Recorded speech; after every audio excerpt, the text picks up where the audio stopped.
भगवते वासुदेवाय।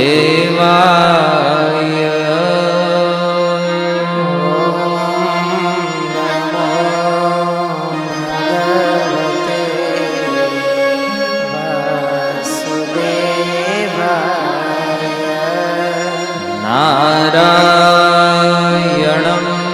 नमस्कृत्यं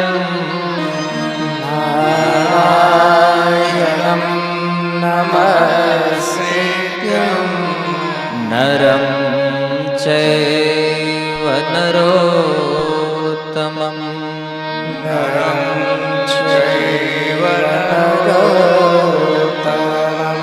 देवीं सरस्वती व्यासं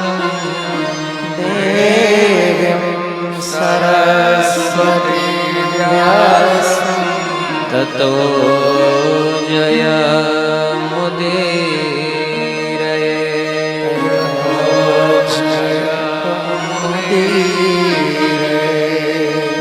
नष्टप्रायेषु भद्रेषु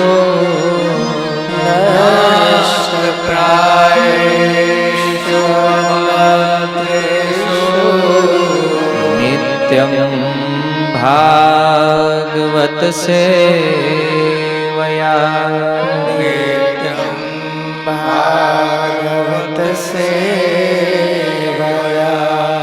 भगवती उत्तम श्लोके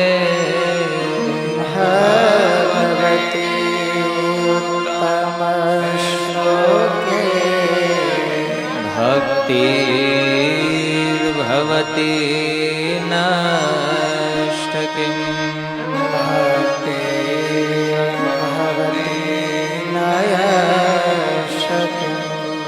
कृष्णाय वासुदेवाय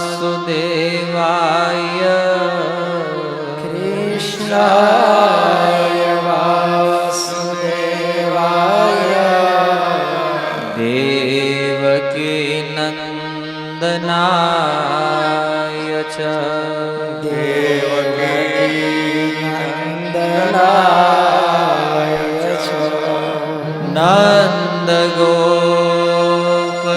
नन्दगोपकुमाराय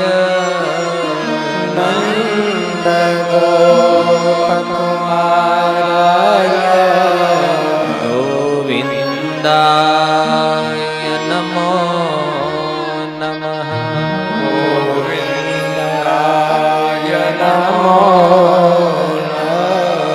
हरे कृष्णा हरे कृष्णा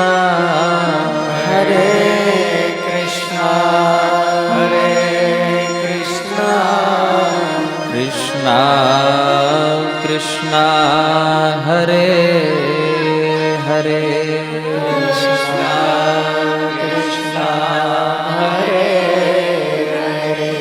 हरे राम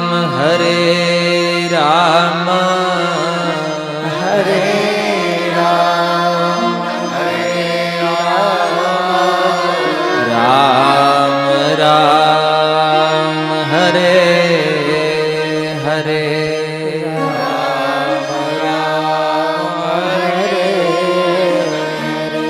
हरे कृष्णा हरे कृष्णा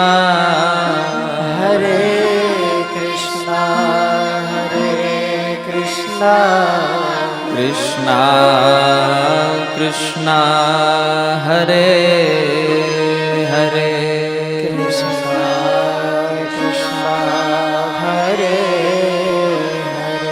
हरे राम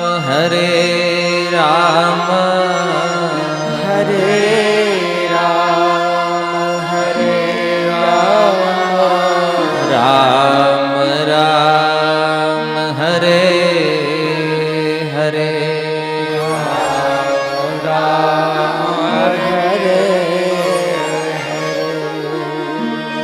श्री गुरुवे गौरचन्द्राय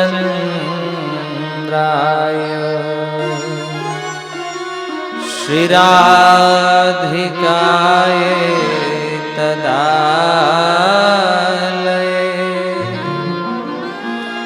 कृष्णाय कृष्णभक्ताय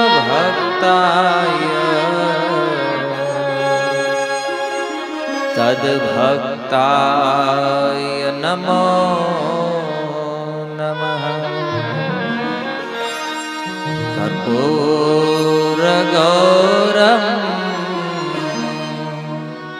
करुणावतारं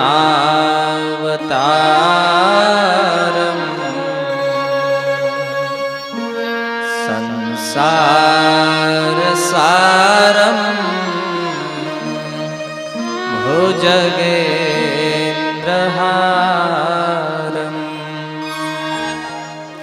सदा वसन्तं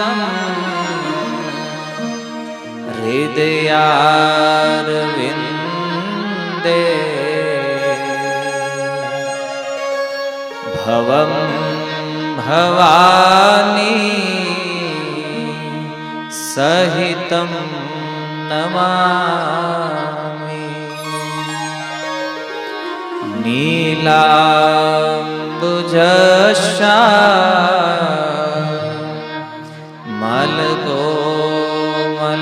नीलाम्बुजश्यामलकोमलाङ्गो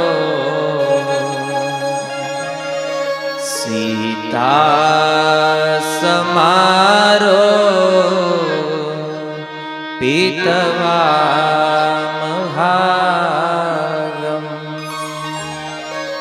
पाणो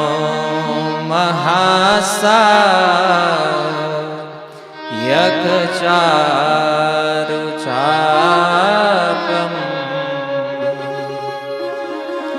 नमामि रामं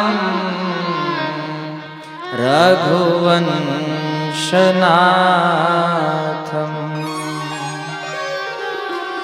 यस्य कदापि वसना चलखेलनोत्थ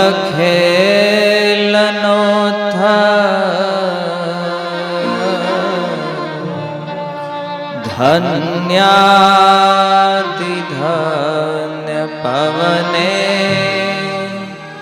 न कृतार्थमाने।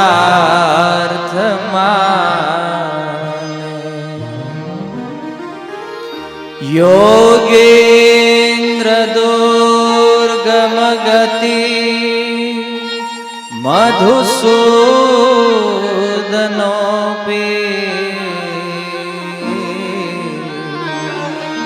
तस्या नमोऽस्तु वृषभानो भुवो दिशेऽपि।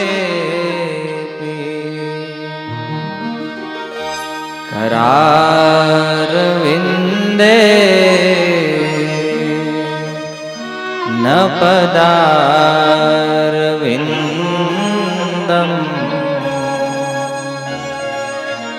मुखारविन्दे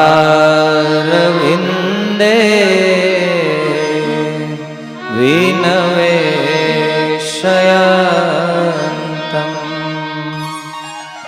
वटस्य पत्रस्य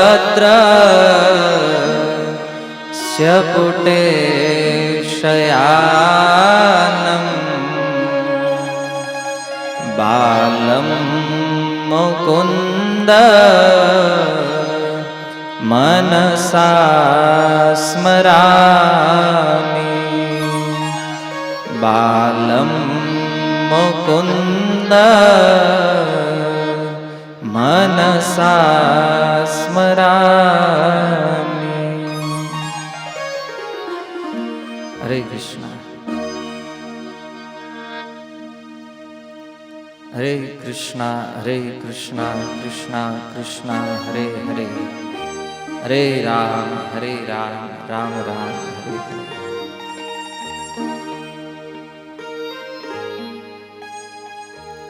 શ્રીમદ ભાગવત સપ્તાહના દ્વિતીય દિવસમાં આપ સર્વ ભક્તોનું હાર્દિક સ્વાગત કરીએ છીએ।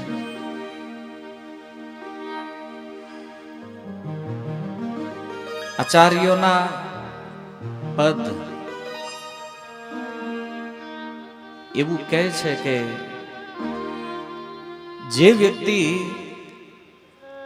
આ ભવસાગરમાં ત્રિવિધ તાપથી તપ્ત થયેલા છે, 3 પ્રકારના દુઃખોથી જેનું મન હંમેશા વિચલિત થતું રહે છે,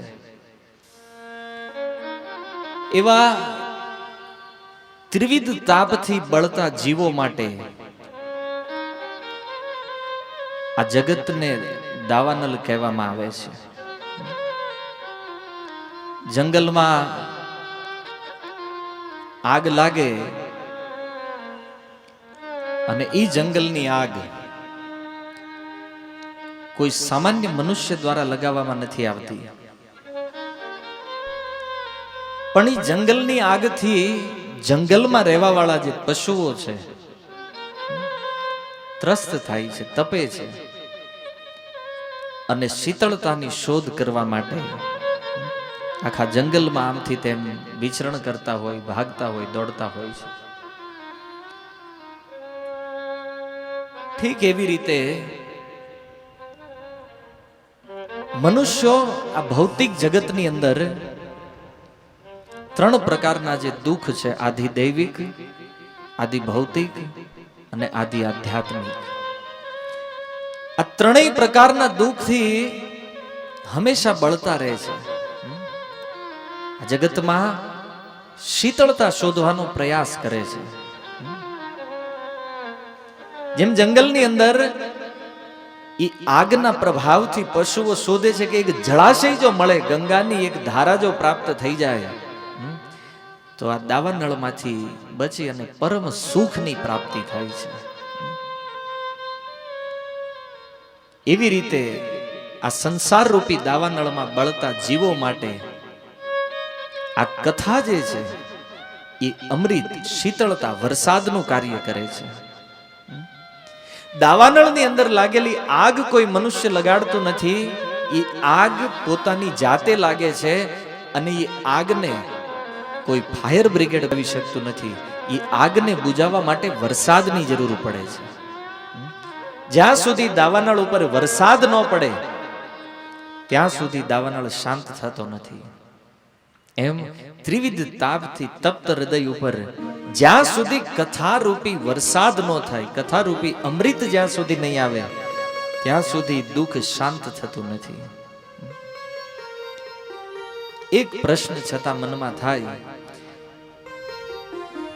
કે કથાઓ દ્વારા જો જીવને શાંતિ પ્રાપ્ત થતી હોય તો સમાજમાં હજારો કથાઓ થઈ રહી છે, તો જીવ શાંત થવાના બદલે અશાંત વધારે થઈ રહ્યા છે. કથા જો મળતી હોય તો જીવ શાંત થવો જોઈએ, એની બદલે થાય છે એવું કે અશાંત વધારે થતો જાય છે. અનેક વાર લોકો કથા શ્રવણ કરે, પણ કથા સાંભળ્યા પછી શાંતિ, એ સુખનો અનુભવ જીવનમાં થતો નથી. કારણ શ્રીલ પ્રભુપાદજી કહે છે કે કથા સાંભળવા માટે પણ શાસ્ત્રે યોગ્ય વિધિનું નિર્માણ કર્યું છે. સૌથી પહેલું તો કાલના પ્રવચનમાં તમે સાંભળ્યું કે કથાની અંદર શ્રદ્ધા હોવી જોઈએ, કારણ કે શ્રદ્ધા વગર કરેલું કાર્ય કોઈ ફળ આપતું નથી. બીજું છે કે જે કથા આપણે સાંભળી રહ્યા છીએ એ ભક્તોના સંગમાં, ભક્તોના મુખેથી સાંભળવી જોઈએ. પદ્મ પુરાણના એક શ્લોકનું ઉદાહરણ આપતા શ્રી સનાતન ગોસ્વામી પાદ કહે છે, અવૈષ્ણવ મુખોદ ગીર્ણમ પુતમ હરિ કથામૃતમ. જે વ્યક્તિ ભગવાનના ભક્ત નથી એવા લોકોના મુખેથી કથા ક્યારેય ન સાંભળવી જોઈએ. કેમ? શૃણવન નૈવ હિ કર્તવ્યમ. શું થશે? કથા તો પરમ પવિત્ર કરવા વાળી છે, પણ અભક્તોના મુખેથી સાંભળેલી કથા જેવી રીતે કહે છે કે દૂધ શરીર માટે પોષણકારી છે, પણ એ દૂધની અંદર જો કોઈ સાપ મોઢું નાખી દે તો એ જ દૂધ શરીરને મારવા વાળું બને છે. એમ અનઅધિકારી વ્યક્તિ જ્યારે આ કથાનો સ્પર્શ કરે છે ત્યારે આ કથામાંથી એની પવિત્રતા જે છે એ આપણને સ્પર્શ કરી શકતી નથી. અને સ્પર્શ શું કરે છે? એનાથી જે વિપરીત વાતો છે, એનાથી જે ગલત સિદ્ધાંતો છે, એ આપણા મગજમાં ફિટ થાય છે. એટલા માટે આચાર્યો કહે છે, ભક્તોની પરંપરાથી અને ભક્તોના મુખેથી કથા શ્રવણ કરવું જોઈએ. ભાગવત અતિ દુર્લભ છે ભક્તો, શુદ્ધ ભાગવત. પણ ઇસ્કોનના સંસ્થાપક આચાર્ય શ્રી ભક્તિ વેદાંત સ્વામીની એવી કૃપા છે, આ પ્રભુપાદજીની એવી કૃપા છે કે આપણને આ શુદ્ધ ભાગવત, કોઈ ભેળસેળ નહીં, પરંપરાના માધ્યમથી જે જ્ઞાન ગુરુ શિષ્ય પરંપરા દ્વારા ઉતરી રહ્યું છે, એ જ જ્ઞાન આપણી સમક્ષ પ્રભુપાદજીએ એઝ ઇટ ઇઝ પ્રસ્તુત કર્યું. પ્રસ્તુત કર્યું એટલું નથી, પ્રભુપાદજીએ કીધું કે મારા જેટલા અનુયાયીઓ છે, જે લોકો આ હરે કૃષ્ણ આંદોલનમાં ભાગ લઈ રહ્યા છે, એ પ્રત્યેક ભક્તોએ આનો એઝ ઇટ ઇઝ પ્રચાર કરવો જોઈએ. અને એટલા માટે હું એવો દાવો નથી કરતો કે હું શુદ્ધ ભક્ત છું, કે મારા મુખેથી ભાગવત સાંભળવાથી તમે ભક્ત બનશો. પણ હું તમને જે કાંઈ કહેવા જઈ રહ્યો છું, જે જ્ઞાન તમારી સામે આવી રહ્યું છે, એ જ્ઞાન એક શુદ્ધ ગુરુ શિષ્ય પરંપરાથી આવી રહ્યું છે. મારામાં કમી હોઈ શકે, કમી છે, પણ જે જ્ઞાન આવી રહ્યું છે એમાં કોઈ કમી નથી ભક્તો.